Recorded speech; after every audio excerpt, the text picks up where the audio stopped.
This episode is brought to you by Viticulture International Academy, the toughest Italian wine program. 1,000 candidates have produced 262 Italian wine ambassadors to date. Next courses in Hong Kong, Russia, New York, and Verona. Think you make the cut? Apply now at viticultureinternational.com.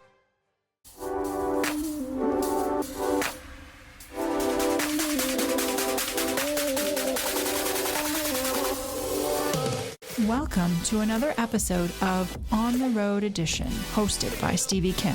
Each week, she travels to incredible wine destinations, interviewing some of the Italian wine scene's most interesting personalities, talking about wines, the foods, as well as the incredible travel destinations. Welcome to Italian Wine Podcast on the Road Edition. We've been spending the entire day with Elena Fucci, of course. And now we'll be tasting two wines. One is, of course, her signature wine. This is what she is all about, which is Titolo. First of all, why is it called Titolo? Titolo is the name of this area where we live, where we have a cellar and where we have a vineyard. The name complete is Contrada Solagna del Titolo, and Solagna in my dialect is under the sun. Okay. Here we are in Barile, 600 meter high on top the Mount Vulture. The Mount Vulture is high 1,300 meters, and we are highest in the Vulture. And we produce only one wine, Titolo. So why did you decide to produce only one wine? In 2000, when I start, I have a single vineyard, a single grape. I'm from Basilicata, and Basilicata, the people in the world, they don't know where is Basilicata, what is Mount Vulture, what is Aglianico del Vulture. And I think, okay, it's important to have one vineyard, one grape, one wine, and it's possible for me to explain well my region, my terroir. And I start with only one label. This is the last vintage, 2019. And is this wine already being sold and available in the market? Yes. It's the last vintage, and we start to sell now the wine. When do you usually release your wine? At what time of the year? I start after the guide. The journalists speak about the new vintage in preview, and after we start to sell before Christmas usually. So the 19, is this your typical wine? Yeah. Typical Titolo? Usually I describe my wine in the modern but not modernist wine. Right, you love to say that, right? Yeah. What does that mean? Modern because it's my idea of Aglianico, and not modernist because I work in respect the terroir and the variety. The typically center of Aglianico del Vulture are acidity, minerality, and tannin. And usually the people when think of South Italy or think of red wine in South Italy think of very hot weather, very strong red wine. But for the Vulture, this not is true because we are in the middle, we are on the mountain, and the Aglianico del Vulture is a very elegant wine, and not more alcohol and not more extraction, but in the middle and on the mountain, it's most important for me to work with elegance, acidity, minerality. And the typically characteristic are acidity because we are high, minerality because the soil is a volcanic soil and we are on the volcano. The Vulture is old volcano extinct. Yeah. And what about the soil? Are they all similar in terms of the soil composition? Yes. It's similar, the soil in the whole. And this is another motive because I decide to making only one wine. Because I don't have many different soil in my vineyard. And the soil is a mini stratification, the mini eruption of Vulture and ash, lava, lapilli. So you showed me when we were walking in the vineyard, you showed me there was a pot, there was a wall, and you can see all the different layers, the stratification of the soil types. Can you just basically tell our audience what the soil, can you just give us a bird's eye view of the soil? When you see the soil here in 600 meter high on the Vulture, you see the many colors of gray, light gray, and black. This color is the many different eruption of Vulture. Lava, ash, and lapilli. Lapilli is a little stone lava. Okay, and sometimes is a brown part. The brown part is the clay and represent when the volcano is dormant, is sleeping. And today the clay is most important because the clay, the lava ash and lapilli draining the water, the raining water, keep the minerality and nutrition facts, and the clay stop the water for the plants. The plants don't have a never stress hydric. Is a macchina perfetta, as usually I describe my soil. So do you think there are similarities with wines coming from all other volcanic area, like, I don't know, Etna, for example? Are there similarities in terms of the soil structure and then, of course, the wines that, become from these soils? Yes. The soil is similar, and the variety are totally different, but usually the fil rouge on the volcanic wine is a minerality and the elegance, because usually on the volcano the weather is very cold and the phenolic component, the phenolic maturation is perfect, where is the same on the Etna.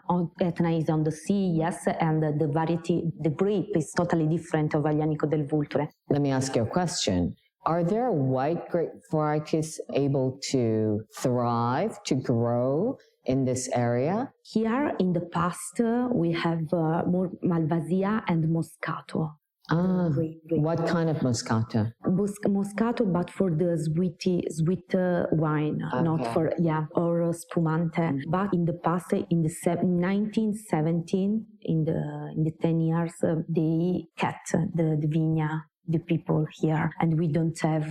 They pull the vines because they got money from the European Union. Right. Today is only Aglianico del Vulture, and we have the influence, the Campania influence, Fiano, Greco, but today we don't have a typically grape of white grape. Yeah, I was just wondering. So there's right now practically how many producers are there of Aglianico del Vulture? In the consortium today we are 16, but 25 producers have a very important structure and they export in the world, and the other are very small. They produce only grape, and after they put the grape in the cantina sociale. So they sell the grapes or bulk wine, right? Okay. All right.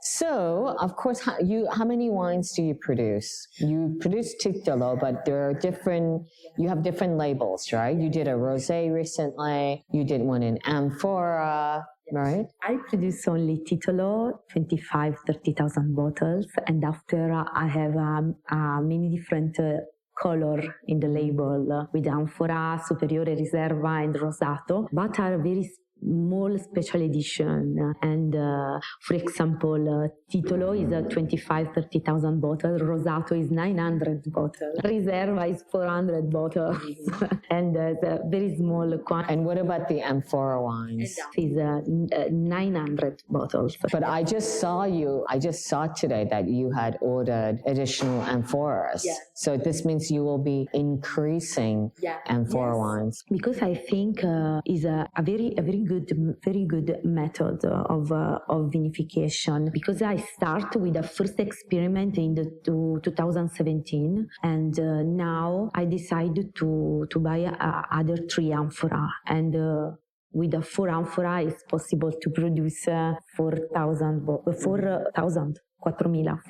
bottles. Yeah, 3,600 at least. Yeah, nearly 4,000. Exactly. Okay. Yeah. Exactly. And the amphora is an Italian clay, and near Florence in Pruneta. And the material of argilla is a little bit more porous than the ones from, I don't know, Georgia or the Query or... We are kilometro zero. The very quickly microcygenation have a concentration in the wine, and the tannin is a little bit spigulous, but the minerality is for me, wow. Let's taste another wine. All right, so we have now a Riserva, a very small quantity, which you produce 400 bottles per year. Where do you even distribute these bottles? Because, I mean, obviously, you're only producing 400 bottles. Where do they end up? Who has access to this bottle? It's possible to testing this wine in the cellar, and it's important for us that you come in Basilicata and you visit our cellar and you testing the special edition, because it's more difficult to have this special edition in the restaurant, in the enoteca, and the very small quantity of restaurant and enoteca have this wine, and they are very lucky because only 400 bottle is a very small quantity. And so tell us the difference. What is the difference between the regular Titolo and the Riserva? Riserva aging 3 years in the wood, in the big wood, 500 liter tonneau, and 1 year in the bottle before to start to market. And whereas Titolo? 1 year in the barrel and 1 year in the bottle before to start. And for me, but is it always tonneau? I can't remember. No, tonneau and barrique. Barrique. Whereas this is just tonneau. Just tonneau, yeah. When I start, I work with my grandfather, but in the vineyard, not in the cellar. And for me, it's the most important to changing my idea of because the Titolo, okay, today is a classic wine, but I don't know. I work well with my grape, and I don't know. I have the master with my grape, because in the past my family I don't have the anthology in my family to confront my work today. And I'm lucky because when I start, I work with my idea. I'm lucky for this, right, because usually in the big family where the tradition is in the last century and in the century before is very difficult to have an idea, and I'm working with my idea. But so you've been working very, very hard to establish yourself, and I think you did a fantastic job. You've really put the Aglianico del Vulture on the map of Italian wine, and I think it's fantastic. Can you just remind us? So you have Titolo, and then you have the Rosé. Superiore is aging. The difference is in the aging. Is aging 2 year the Superiore in the barrel, in the tonneau 500 liter, and 1 year in the bottle before to start to market. But is 400 bottles. What would you like to do? What is the next step in terms of wine production for Elena Fucci? What is your vision in terms of production line? My step not is to increase the number of bottle in the quantity. So you have the capacity, because with the land that you own, the vineyard land, you can produce up to 60,000, but you're actually producing less than half, right? Yes. So but you still want to maintain 30,000 bottles in total, right? Yeah. Yeah. So what is your vision? Work more for the communication of Vulture and Basilicata, because in the 20 year we work, I and the other producer, we work very well, because the medium quality in this region is very high today. But the way, that is the way we start now. And the way is this, to explain in the word Basilicata, Aglianico del Vulture, because it's important that the people come in Basilicata. Even myself, I hadn't come to Basilicata in many, many years. So I hope that is true. And that is a wrap for now. We've tasted 2 wines. Titolo, of course, the vintage is 2019, right? Yeah. And then, of course, the Riserva, very special indeed. Titolo, it is the same one, except it's Superiore Riserva, and the vintage was 2017. Okay, very good. Ciao ragazzi. And by the way, I was listening to Elena Fucci's podcast interview with Xiao Wen. It was a Clubhouse edition. We had published it in August. If you missed that, please check it out. It's really a great, fun interview as well. So that should also give you a better idea about Elena Fucci. Okay, and that's it from Basilicata. Chin chin. Thank you for joining us on another installment of On the Road Edition, hosted by Stevie Kim. Join her again next week for more interesting content in the Italian wine scene. You can also find us at ItalianWinePodcast.com or wherever you get your pods. You can also check out our YouTube channel, Mama Jumbo Shrimp, to watch these interviews and the footage captured of each location. Chin chin! Hi guys, I'm Joy Livingston and I am the producer of the Italian Wine Podcast. Thank you for listening. We are the only wine podcast that has been doing a daily show since the pandemic began. This is a labor of love and we are committed to bringing you free content every day. Of course, this takes time and effort, not to mention the cost of equipment, production, and editing. We would be grateful for your donations, suggestions, requests, and ideas. For more information on how to get in touch, go to ItalianWinePodcast.com.